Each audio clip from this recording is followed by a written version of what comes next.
Welcome back to What Arty Noobs with General Disturbance. You're looking at the SU-8. It's the Tier 6 Soviet SPG. This one's located on the north spawn of Erlenberg, and it's under the command of Yarbas of OLIMP. Game on. 152mm howitzer capable of doing 550 alpha, 38mm of pen, and 6.7 meters burst radius. It's actually quite a powerful Arty, mainly down to the fact that ever since the M44 was nerfed, this is now one of the fastest firing Artys in the game, other than, of course, the PP. But of course, this thing has serious power in the shells, whereas the PP, well, not quite so much. Well, I say that, but the PP does have, of course, shells that will penetrate enemy vehicles. I guess the difference is that these shells do actually have stun. Now, that first shot was a little late, but he was trying to get the tanks that were dashing over to the castle, see if he can get some stun on them. He's now noticed a bunch of enemy tanks going over to the the east side of the map, actually. There they are. And we've lost sight of them because, of course, our teammates aren't spotting at the moment. So he's fired one in. Probably not a good idea. You don't get a huge amount of shells in this Arty, only 26 in total. So you have to try and conserve as much as you can. Of course, once the enemy is spotted, then you can really go to town on the enemy and do some serious damage by blasting away as much as you can. Okay, we can see that VK2801-105 just gone around the corner there. Our ARMT has gone forward. Oh, now the AMX 12 ton made a bit of a boo-boo there. But unfortunately, the shell was just a fraction of a second too late. But looks like both Artys were firing in the same direction. Yes, there's two Artys on either team. Our other Arty is a Bishop. Okay, VK3002M thinks he's safe in there. Now, I think that was the Bishop just firing a quick round in. And that one got some damage, 103. You won't be so keen to sit there. Yeah, the Bishop's definitely focusing on him on that moment. And now we've got a Panzer IV Hydrostat, one of the premium tanks. No, he's pulled back out. He's unhappy. I can understand that. There's a Giro and a Stug 3 Ausrung G who are looking at the castle, but, well, they're the only ones at the moment. Okay, there's that VK again. He's gone across the other side of the road to try and shoot at our guys as they cross the road, heading south. I reckon we can splash him from this angle, but he just saw the tracer coming out from this corner of the map, and I can see that he's scrolling the aim point out bit by bit using the mouse. Sometimes it is quicker to use the control key and right-hand mouse over the map, right-hand mouse key, and then you click on where you want to watch and it goes there straight away. Chinu, badly damaged. Somebody had a go at him. And he's just sitting there, rounds out. If he's still there, and he's out the game. Good shot. Yes, if you've got a target of opportunity that is actually stationary and it's just not moving whatsoever, it's probably because the player is either distracted or, it's probably more likely, he's sitting back and watching what's going on. He doesn't want to take part. Rounds out the VK. Good hit. Right on the front plate. You can see the impact point on the upper plate. Oh, he just went out of the game to the AMX 12 ton. But I think the Bishop had something to do with that as well. Over on this side of the map, we do have enemy approaching. One of them's an M10 RBFM. Here's a one-shot. Rounds out. That's a kill. Solid kill there. Good shot. Now we've got another enemy getting very close to the cap. And, oh, we're getting hit by that hydrostat. Need to change position. Possibly go down closer to the water, because that would lower us a little bit. He's been spotted by the Type 64, but he's dialing in as quickly as he can. Well, got a bit of splash. The timing was a bit out on that one. Okay. In fact, we've got a bunch of enemy turning up at our cap area. One's coming very close to the Hydrosat. Very close. Well, that one hit the building. How it missed the type, I don't know. But we've now got the Hydrostat attacking our Giro. And we're going to try and shotgun him if we can. Oh, he goes down.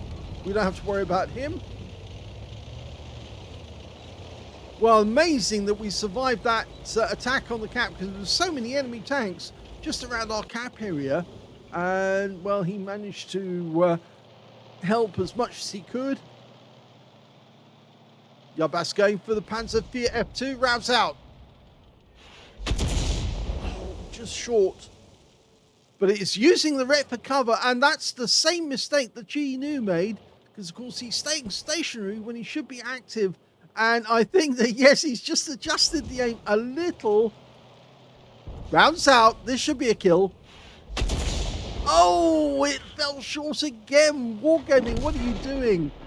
But at least we got the stun assist off that one. Only 4 enemies remaining. I think they've blown their chances with, of course, that attack.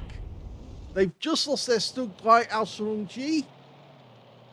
We've got the Hummel at the rear end of the map. He's been spotted and he's being circled by the AMX 12 ton. We're dialing in, but that's the Bishop just firing in. Or was it the Bishop? I say that was the Bishop, but I'm not sure it was now. Okay, KV2 trying to cross the bridge. It's going to take us a little while to dial in. Aim towards the end of the bridge. That's it. And rounds out now. Well, he fired a bit late, but it would have been close enough to actually get some stun and some splash. Okay, it's 5 versus 1 now. So that guy's on a Kolobanov.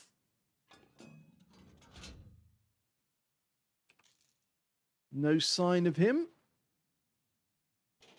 It's going to be the super, I think it's a Super Chaffee coming in from the east. I can hear some movement, so obviously the KV2 is on the move. And the Type 58's just found him. And, oh, he got wiped out, but aim ahead, that's it. Rounds out, long flight time. Gets a hit, good shot. 189 from that one. But our teammates now know where he is. Got a KV-1S approaching from across the river. I'm wondering if that KV-2 is going to try and have a go at the KV-1S through the gaps in the buildings. Super Chaffee's capping. That's probably not the right move to make. And the KV-1S is firing on the KV-2. We haven't got a shot from this angle. We could move straight south, and that might give us a better angle on the KV-2. Don't forget that as an Arty, you can move about to get better angles to shoot your enemy. At this moment, that building's getting in the way, but if we move directly south, we might be able to open up the angle to get a shot directly on target. KV-1S is being careful to avoid the derp. We've got no shot from this angle. If we fire in, we'll hit the building. Yeah, that's going to happen. He needs to open the angle. He's doing it. Good. Excellent. Now, he can actually just go directly south, but he's decided to go west because that will increase the angle faster. The Super Chaffee is capping, which is forcing the KV-2 to become desperate, and he might actually try to move out from behind the building anyway. Okay, we've got a potential shot. He's coming towards the cap. Line up. Rounds out. Oh, kill shot! Wonderful! What an excellent shot to end the game and win. Well, that was a truly excellent last shot in the game from Yarbas to kill the KV-2 and win the game. That was a first-class tanker for Yarbas of OLIMP in the SU-8. He got a bruiser medal for getting at least 5 critical hits. In fact, he got 10. His win rate from that game was 1,671, and he certainly had an imprint on that battle. Let's have a look at team score. Well, he didn't get the highest damage in the game. That actually went to the KV-2 he took out. He got a high caliber for 2,142 hit points of damage. The second highest damage was the AMX-12 Tan. Unfortunately, he didn't survive the game, but he did pick up a Scucci's medal because he killed both enemy SPGs. He got 1,798 hit points of damage. And the third highest damage went to the enemy Type 64, one of the ones who conducted the attack on our cap, and he got 1,502 hit points of damage in third place. But fourth place actually went to that Panzer F2 up on the east side of the map.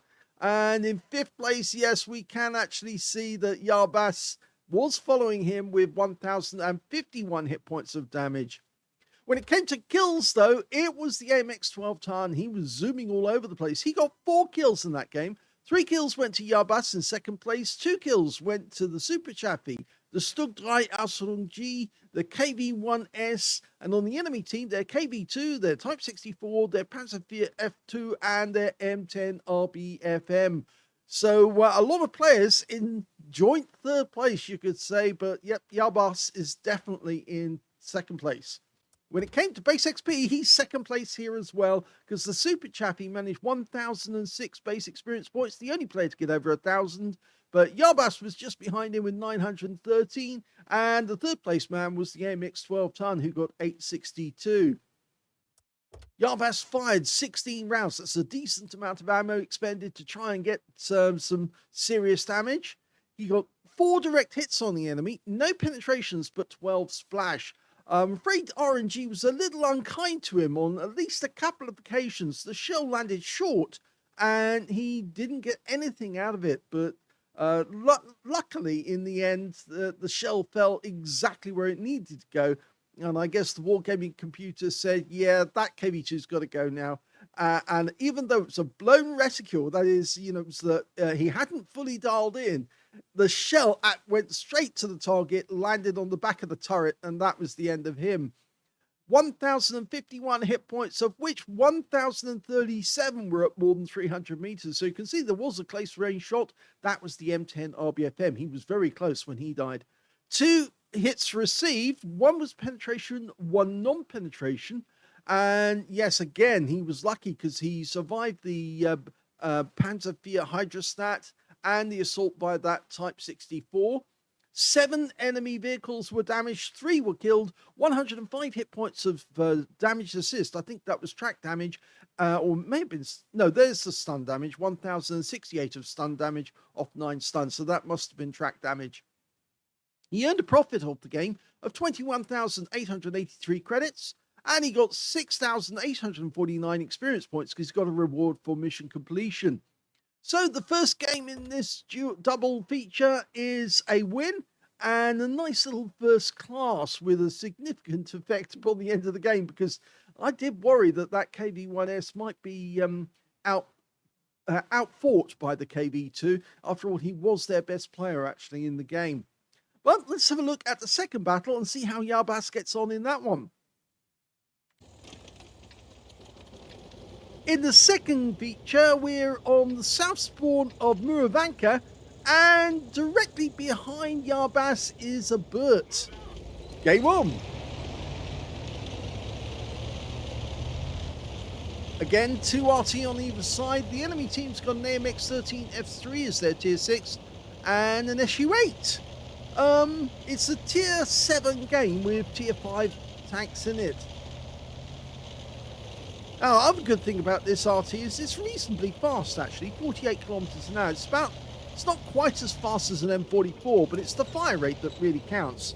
1 shell every 19.55 as per the book, but you can see Yarbas can fire once every 17.3 seconds, and you can get that even faster if you get a full crew with full skills, and you get the rammer and everything, the bounty rammer.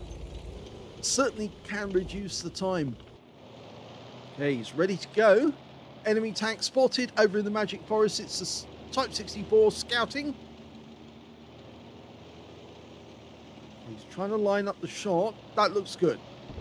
Rounds out. Looks good. Yes, he got something.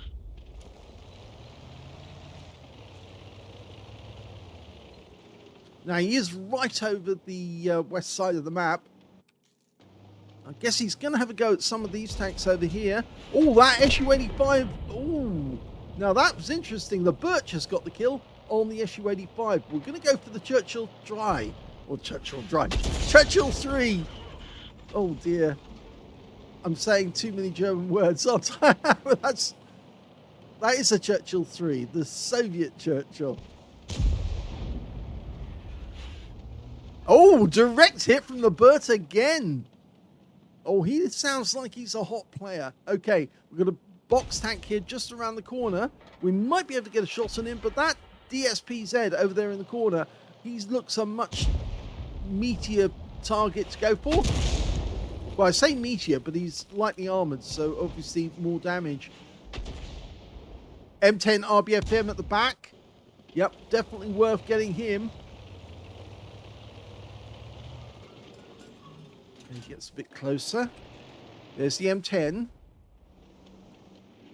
And the Challenger. Oh, this is even better. The Challenger is obviously, as you know, is basically a derivation of the Cromwell as a tank destroyer. Rounds out. Direct hit. 269. If he can get a direct hit on the M10 RBFM, he'll probably get a penetrating shot. Okay, box tank is vulnerable. Let it settle. Rounds out. Good. Got the kill. That's his first kill of the game. The DSPZ still there, but he's pulling back. Obviously, he doesn't like what he's seeing ahead of him. And probably responding to shell fire going directed in his direction. Okay, can we get a shot? Yes, we can. Line it up. Work out where he's going. There you go. Rounds out. Yes. Close.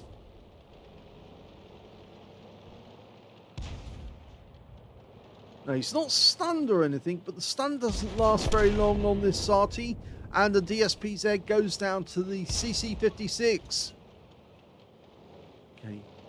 Churchill 3. Oh, enemy RT spotted in the distance.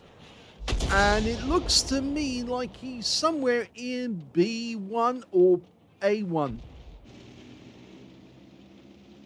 There's that Challenger again. We've hit him once before. Remember, the M10's over in the same area.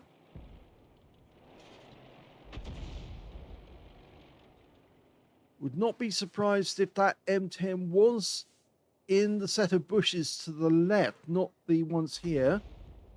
But he's keeping his options open, telling his teammates what he's aiming at, what he's looking at. Again, that's all helpful because it lets your teammates know where you're looking, where you think the targets are.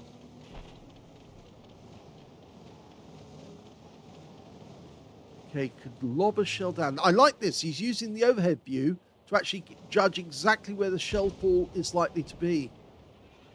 Wait for him to back up just a little bit and then let loose. No, KV-1's not cooperating at all.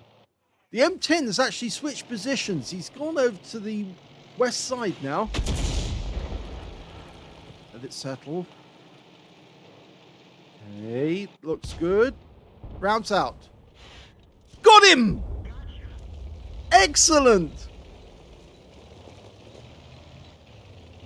Okay, changing his position slightly sideways again. Fools any person trying to do a counter battery. Haven't seen anyone trying to do it yet. I think they're wise to the fact actually it's probably better just to aim at tanks to start with and not to try counter battery unless you actually see the enemy RT or get a clue as to where they are by their tracer. We're still pretty certain that guy is at the back on the west side of the map. Our guys are pushing through the Magic Forest, so they've obviously got the hang of that. We can get a shot on the KV-1 from here. And I get the feeling that Yarbas actually opened the angle to go to the west to actually improve his angle to get the KV-1. Pretty sure that's what he did. But now he can actually hit the Churchill. And I don't think the Churchill realizes that he is in range. Rounds out. Oh, it hits the building instead. But the Churchill is wiped out by the AMX 1357. We've lost the 1357 though. He got taken out by the Challenger, so we're going to try and take him out instead.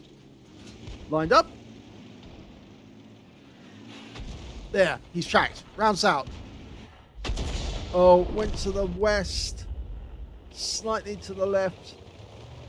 It was the Burt that actually got the tracking there. So he's obviously dialed in on that Challenger as well. You can see he's actually slightly further forward than us, but of course, Burts have a short range. So that's why you have to go further forward. Now, we can probably splash the KV one. Rounds out. Yes! He did get something on him. What we really need is the Hellcat and the M10 to both go up at the same time, either side of the house. You can only fire at one of them, and the other one will get him. And he gets another hit. This time 167 tracks him in place. And now our guys can start firing into him. And in fact, it's the Burt that gets the kill shot. Okay, Challenger in sight. He's a one-shot now. Splash kill. He goes. We can move forward. There's only 4 enemies left. One of them's on the east side of the map. The other one's on the north end of the map. The 2 Arty are unspotted. Now he's actually going to try and help take out the M4A1 FL11 or FL10 rather on this side of the map. That's the auto-loading oscillating turret version of the M4.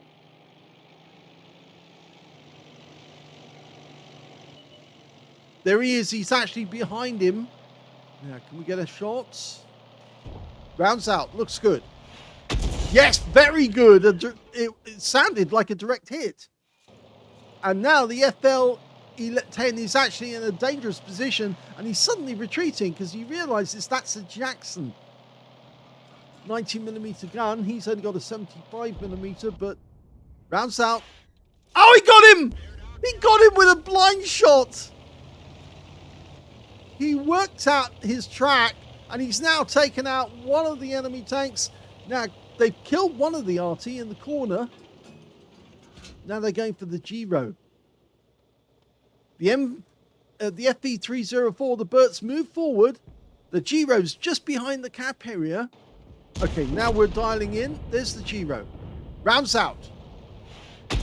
And another hit. This time 160 hit points. We are getting stun assist, and the Burt kills him.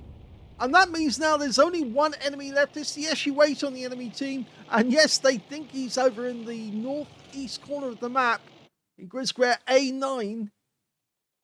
So we're having a look over here. Jackson will probably be the first to spot him.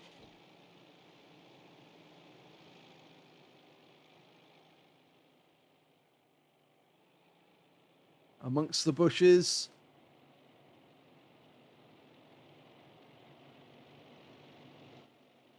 Oh, now this is awkward. He's not there.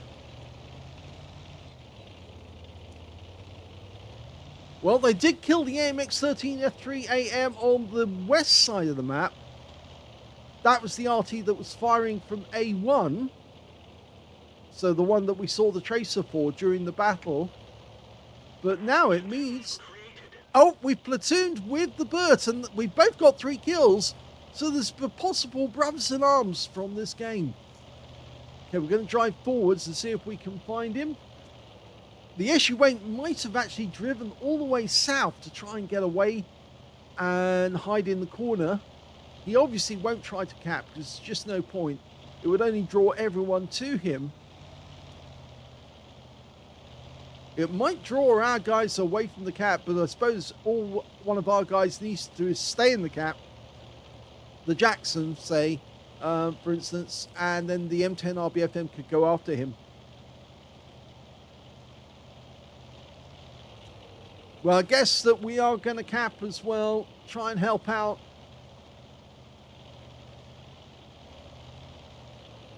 No Sixth Sense going off, so I reckon he must be down in the southeast corner of the map.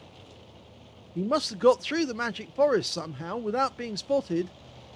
And now he's hiding down in the south. And that's it, we've capped out. It is a victory.